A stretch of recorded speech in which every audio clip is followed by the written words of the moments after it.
আমার জুব্বা খোলা হয়েছে, এটা আপনারা অনেকেই হয়তো জানছেন। টেনে জুব্বা খোলা হয়েছে, আমার পরনে লুঙ্গি খোলা হয়েছে টেনে।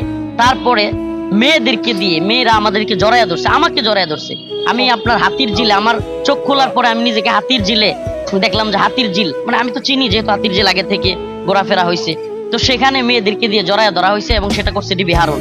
এবং আমি ইনশাআল্লাহ নিয়ত করেছি, ইনশাআল্লাহ মুরব্বীদের সাথে পরামর্শ করতেছি, ডিবি হারুন সহ তৎকালীন যারা ছিল দায়িত্বশীল তাদের নামে একটা মামলা করার ইনশাআল্লাহ। আমি সেই প্রস্তুতিও নিচ্ছি ইনশাআল্লাহ।